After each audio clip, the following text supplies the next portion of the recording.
That was on the program is how would you define a good steward? How should we expect our members to grade you as a good steward or not? What do you hope to be able to do? When you think about somebody you're working with who does a good job as a steward, what do you think of the qualities that person has, or what do you think? They're not biased. They're not biased. They're objective, okay? So there's somebody who listens, who's going to hear you out. Okay, that's one. Consistency. Seriousness. They don't play around. They understand that that's your job that they're trying to protect. So it's not one of those things where you're having to bird dog. Yeah, you know, you send a message and 2 days later you're waiting to hear from the steward. You need somebody who sees this as serious. And confidentiality. You don't want any he say she. You need to be able to tell that steward, I like a jailhouse lawyer, you know exactly what you did and didn't do, and know they're going to keep it to themselves. Right. They don't spread rumors. Not talk about another union, another person in the union, whatever problem they having with you or nobody. They don't supposed to express it with no one. Well, and let me underline that, because from a union representative's position, we lose more grievances when we learn later what really happened after we've already started the process. Who I hate that. So we need the trust of those workers and of our stewards to be able to tell us the whole story. If we know the whole story, we know what kind of a fight we're in. If we're all of a sudden rolling through it and then find out, oh, well, there may have been this other write-up, or there may have been that time, or there may have been this worker I didn't tell you about, or this, you know, you're dead. I mean, it's almost impossible to win those. You've seen this happen to you. Yes. Talk about it. I didn't know about the write-up that he had at first, and that's when I'm like, oh my God, he didn't tell me this.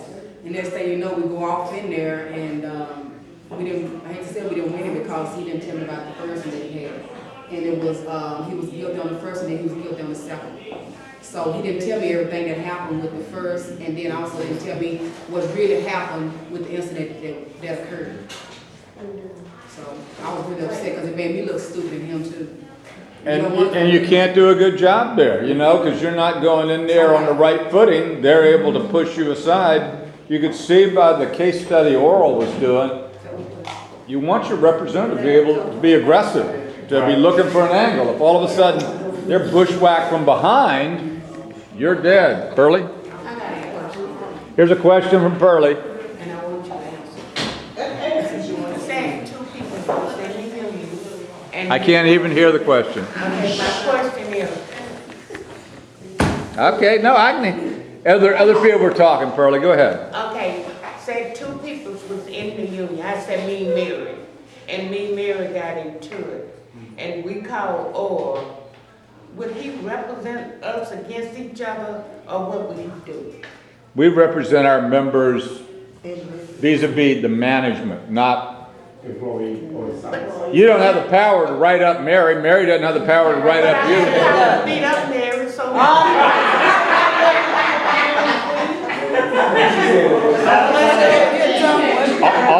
You know what, Pearlie?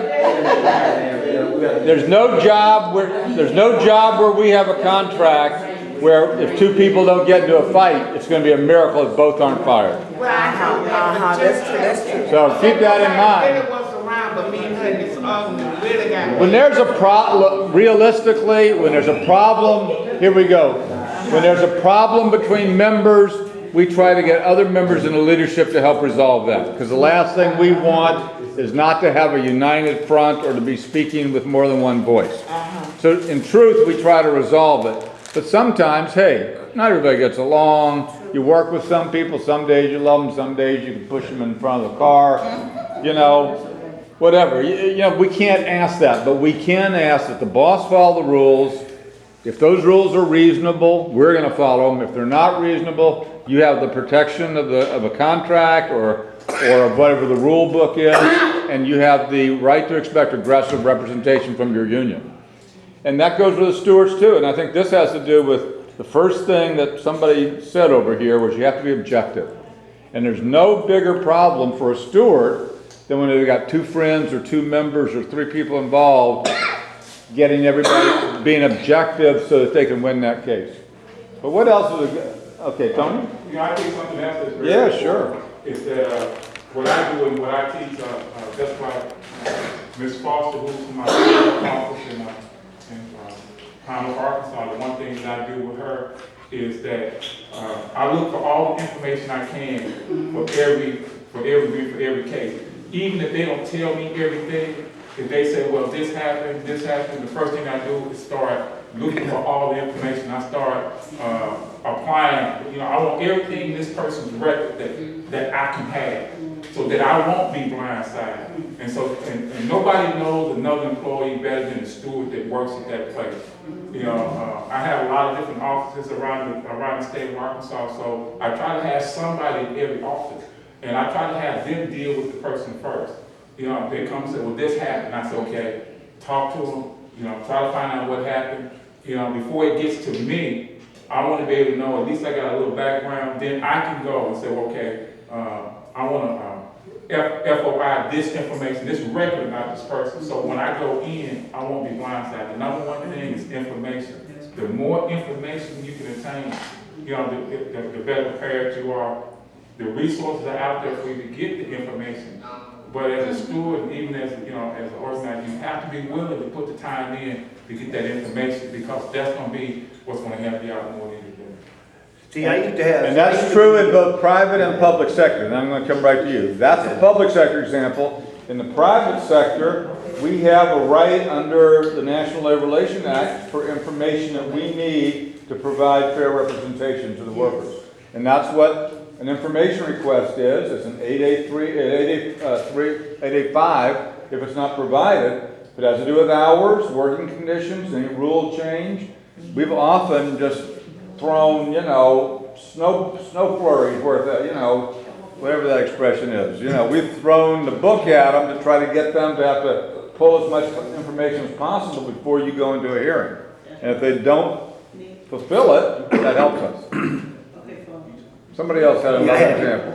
Yeah, I'm sorry. Now, see, I used to be in a union before I got a job, that they wouldn't help us do nothing. They always talk about what they're going to do.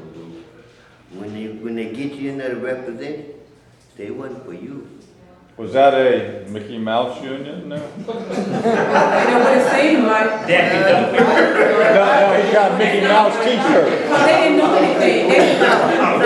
What kind of job was that? See, the union steward, I'm not going to mention the person's name. No, I know. But the union steward, well, the idiot, well, the union steward supposed to represent you, would come in there, you sit down talking and stuff, next thing you know, you fight for your job because he agreeing with you.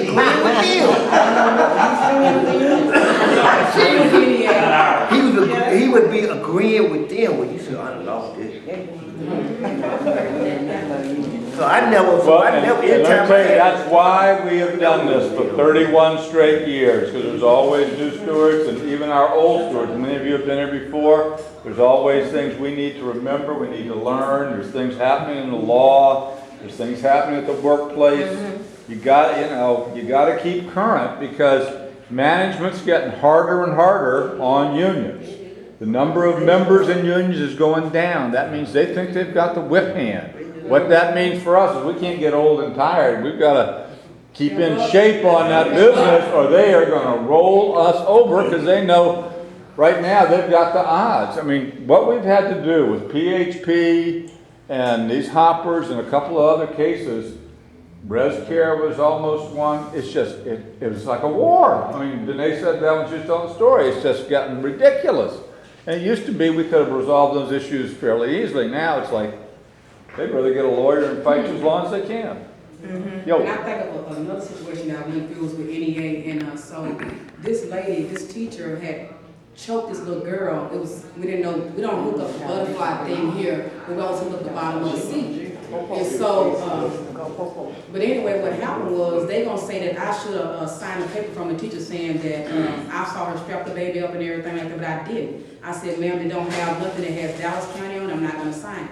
So my supervisor went back and told me I should have signed it. I said, I'm not signing nothing. If it don't have Dallas County, I'm not signing it. That was with Dodie. But anyway, they told me, I went to the NEA and was talking to him about it. And the lady said, why didn't you sign it? She said, I'm gonna play devil's advocate with me. Why didn't you sign a paper to save you and the teacher? I said, no, we're gonna save me, we're gonna save the teacher, because I sat there and said something that I didn't even see. And that's when I got out the union and came back to Local 100, because I knew that when I came back to Local 100, he helped me out. So I kept my job because NEA didn't help me at all. And then the stewards went off there with me. She gonna tell me to I should have signed it too and stuff. And I said, you know what? Don't even worry about it, y'all. I got some help. So. And for those of you who are not in education, NEA is a National Education Association. It's another, professional association, union. Yeah. And unfortunately, that's part of this first point y'all made about being objective is unfortunately, and we've seen this with AFT in Houston too, is that unions that mainly represent teachers and they're paying the big dues, a lot of support workers become roadkill for them, if you're talking about somebody making 50,000 and somebody making 16 or 20,000, they look at the dues or whatever, and boom, there you go. It's a shame, and I'm not saying that's for everybody. You've got some good stewards and some schools that'll go fight for support workers too, but for the most part, teachers look after teachers. Yeah, they're not looking after the bus driver. We got to look after ourselves and hope the teachers do their job as well. But yeah, they're certainly not looking after. They just assume point fingers at somebody else. I mean, you got to be careful.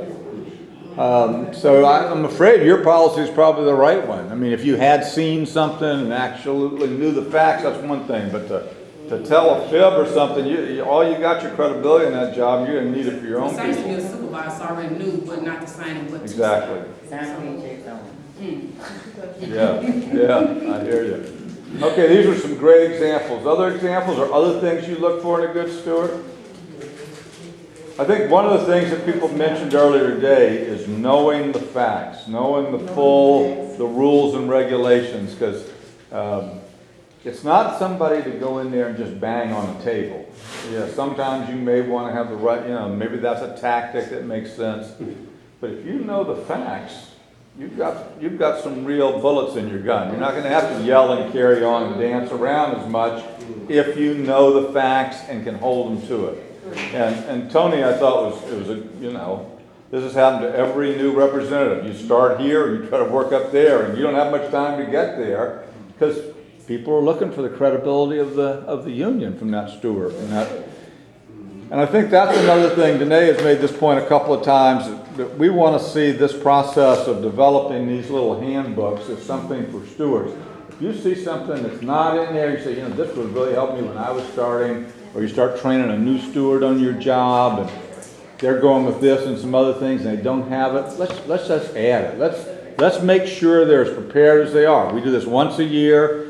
I know sometimes y'all do another one in Dallas, we do another one in Houston, sometimes we do one here, so maybe they're happening every 6 months.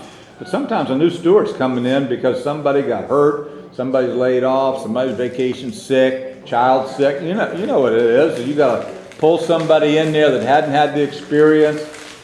If they judge, somebody's job's on the line, and they judge the union by that steward. They're not asking if that steward's been there 2 years or 2 days. They're asking for help, just like you were saying. So we need to make sure, that's why we've been lucky here. Our union representatives have been very stable for a long time. Kenny's been there in Dallas, how many years? 16 years, so he knows where some bodies are buried. We were talking about, 26 years. I was a young man. Oh yeah, now we're just young at heart. Used to be we had young hearts. So anyway, that's the point. So the more, and Coach, y'all trained a lot of great stewards. We need to keep that going. Danae, did you